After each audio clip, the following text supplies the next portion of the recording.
Like it's crazy. Like because like I said, I watch every game, bro. Every game is recorded. Right.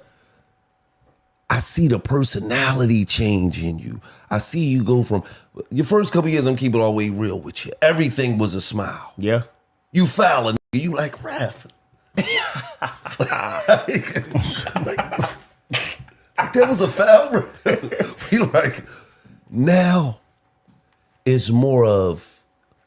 It's just you exuding confidence, bro. You walking around. You see that take us back because that's what Chuck used to do. Yeah. Chuck used to bust your ass and then he walk around the arena and I want to hear that shit. We love that shit. Right. So it's almost like we seeing you embrace the Philadelphia mentality. Mm-hmm. And we loving it. And to be all the way honest with you, to see like the growth, because over the years we had so many draft choice picks that ain't turned out to who they was. Right. You feel what I'm saying? I feel you. So for you to go 21st and turn out to be this, turn out to be, you probably could have won first or second, that's the blessing that we got out of all this. Because, you know, we went through the Markelle Fultz, we went through the Ben Simmons, we went through, there was a few more motherfuckers we went through. And it was rough. Right. So to get to you, who we got at 21st, who we didn't know what to expect. Yeah, he good, but he coming out 21st. 21st, yeah. You don't really expect it. Now, who is it in the league that gave you a bunch of long nights? When you got on that field, you was on that court, you was like, oh, man. Who gave you the business? You know, I'll tell you this.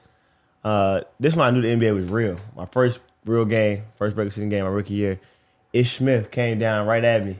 And I'm like, you know, let's be real. We talking about Ish Smith. Mm-hmm. And Ish Smith, hell of a vet, great dude, great dude. Been in the league a long time, made a lot of money. Right. But if you playing 2K and you a little kid, you don't know who Ish Smith is. Right, absolutely. So I'm like, I'm walking, I'm being no, that's the truth, though. I'm being pro, though. I ain't trying to be Ish Smith cabal, though. Yeah, he can hoop.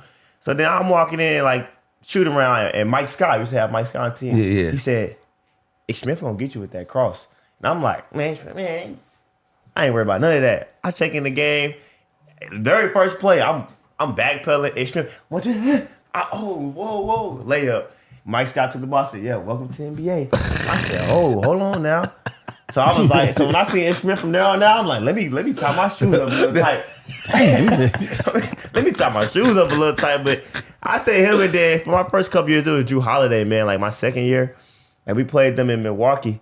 And this one, Jay had just got to the team, but he wasn't playing yet. Yeah. And I was just going through the motion, like giving the ball to Joe every play, And James pulled me to the side, like, bro, stop giving the ball to him every play. Like, you could give it to him because he's the MVP, yes, but you got to be aggressive to help him. So now I run off like 16, 17 straight. You know, that's all I need to hear. I'm ready for now. I'm running like 16, 17 straight on Drew. And Drew pulled me to the side, you know, at the halftime. We ended up winning the game, but he pulled me aside. He said, you cold. He said, well, I can't let you get more than 10 points this half, man. You know? He mad for real. But nah, it was great, man. Now every time I see Drew, did you get more than 10? Yeah. You did? Sure. Yeah. But I'm saying, like, I think he like the best, like one of the best friends in the league. Absolutely. So it's like, you know, I respect it, but I always try to go at him because I want to show, like, man, I could, you know what I'm saying, I can hoop too. You know what I mean? Let me ask you this question. Do you think the NBA can cause depression? Because you got to understand, everybody that's in the NBA was the man. Yeah. I don't give a where they came out of. Yeah. And the majority of them was the man their whole life. You get very few people, I started playing basketball at 7'15", and sometimes that work with them up at 7'11". Yeah. But for the most part, everybody in the NBA was the man in elementary school, high school, college. Overseas, if they went overseas. Now, you get to the league, like you said, I ain't played in 2 weeks. Yeah. Now, you might have started doubting yourself. Hold on, man, can I play in this shit? Like, am I not good enough? Could that shit really cause a depression on some of us? Yeah, it do. I ain't gonna lie to you. It do. It's because, like you said, like, I said at the beginning when we started talking, like, this basketball stuff came real easy to me. Like, I was always, and no matter what team I went to, like, I played like USA team, like U18, and I felt like I was the best player on that team. You know what I'm saying? Again, that's all guys across the country in my age. But like it can though. It really can. Like I tell this story from last year. When I came back from my foot being broke, I went to the bench for a little bit. And whole time thinking like I was killing before I went to the, you know what I'm saying, before I got hurt. And I'm like dang, like is it me? That why I going to the bench? You know what I'm saying? But like me being on a championship contender team at the time, like it hurt me. Like I had some days where I call my mom, I'm telling her like I'm sick. Like I don't think I'm supposed to be on the bench. Like I feel like I done showed why, I'm starting. Yeah. But like for me it was like, okay, I gotta calm down. I gotta really be a professional in this moment. I gotta play this role. This is what they want me to do because at the end of the day, we got the big fella, we got a championship team, and we can win right now. So like if my role is to come off the bench and try that, if that's coach staff and the organization want me to do, I'm willing to do it. I'm willing to try it. And that's where guys gotta be a professional. You know what I'm saying? Like it's hard. You're gonna be sad. You're gonna feel some type of way. But like I end up getting my spot back, of course, because that's just what happens. You know what I'm saying? They figured it out. But like it hurts. It hurts. No, and what's so crazy is I remember exactly what you're talking about because when you came back, the report of when you came back, and you might have seen it, was that you kind of was like, no, coach, I gotta come off the bench. I'll come off the bench. Like, and I was like, what the fuck? Like, to me, I was like, hey, Neff, what the fuck is you talking about? Coming off the bench. What you mean if you gotta come off the bench? You call Neff, what is you talking about? Are you not healed?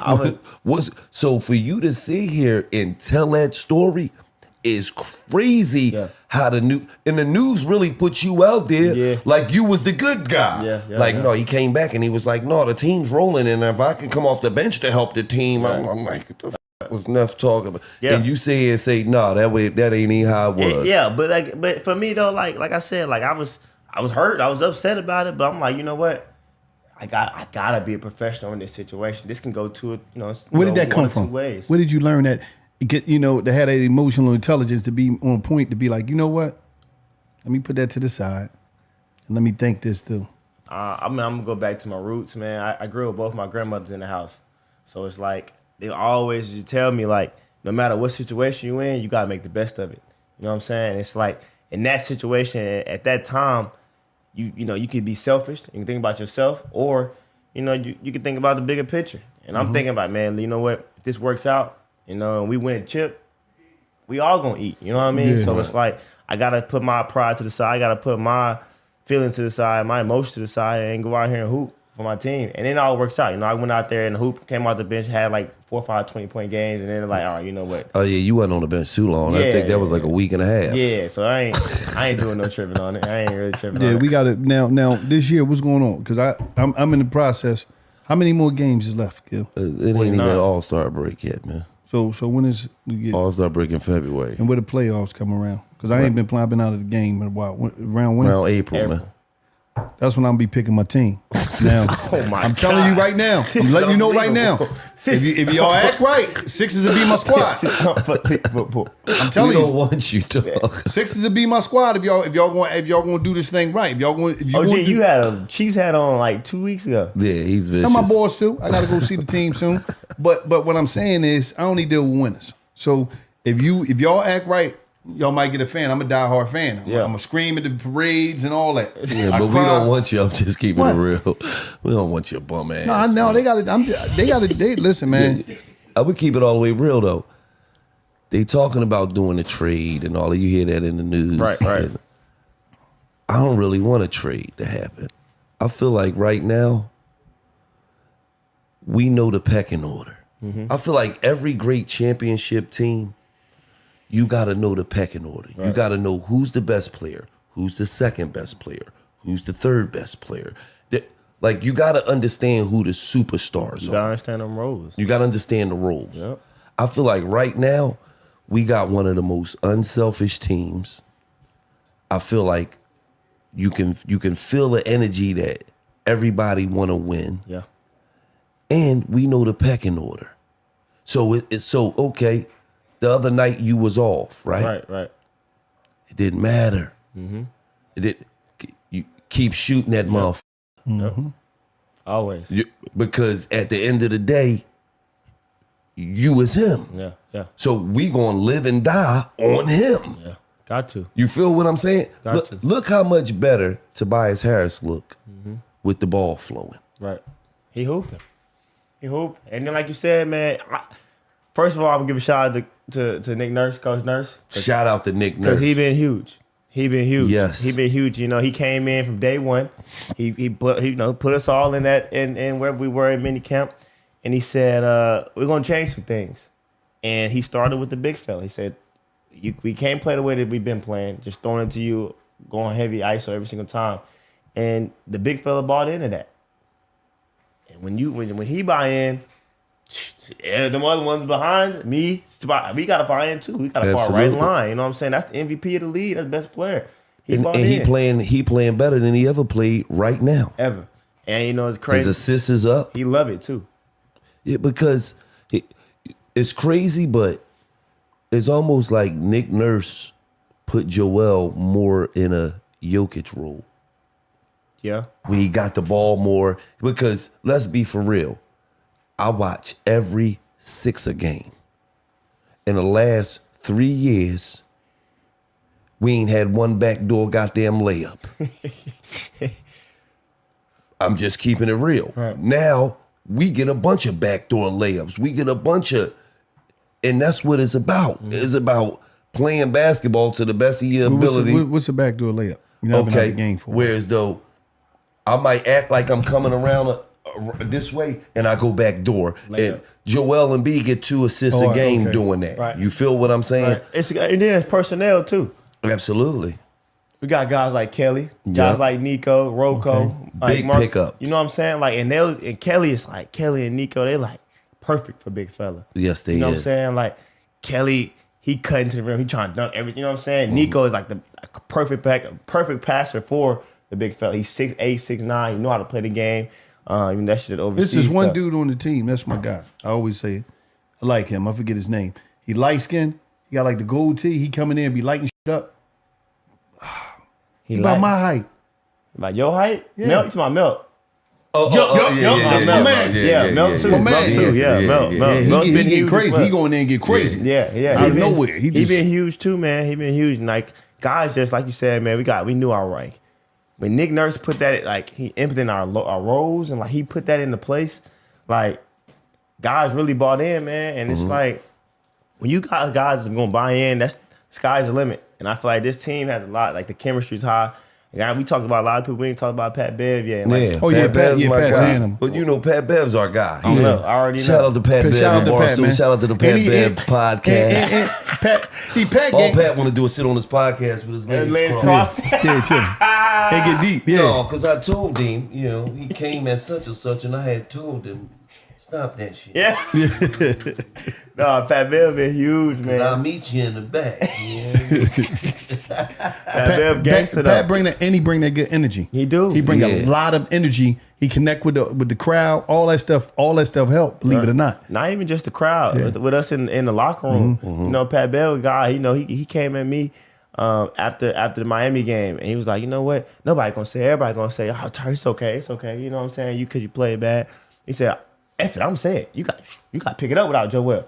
You know what I'm saying? Everybody kiss your back. Everybody tell you how great you are. That's what's up. That's why Pat is necessary. And I said, you know what, OG, I got you. Next 2 games, we win next 2 games. I play well, go to the H, have 40. He like, that's all I wanted to see. You know what I'm saying? Absolutely. I know you got it. I know you done did it before, but everybody gonna say it's okay, but I gotta be the bad guy. And I love Pat Bev. I literally love Pat Bev. I talk to him every day. You know what I'm saying? We play the game together. That's my dog. It's really my dog. What game y'all be playing? Call of Duty. You cooking? No, or y'all playing on the same team? Listen, I ain't a big video game guy. I just go in there, play, laugh, have fun. Oh, so you just be running around. Getting knocked off. Look, They love playing against you. Come on. This motherfucker just running. And we on the same team. We on the same team. He got to keep coming and reviving you. Come get me. I'm doing. Pat Bev be on that talking about something. Terry, use your gun. I'm like, man, I do, man. I be trying, man. I'm solid. I get about 5-6 kills, but I'm gonna keep it all the way real. I was playing my nephew Issa, and that was one of the worst experiences. He was destroying because I never even seen him. Like I just would be looking for him to. Yeah, he's just dead. It's like, bro, after 10 times, I'm like, bro, this is not fun. No, yeah. I'm like, what you say? What?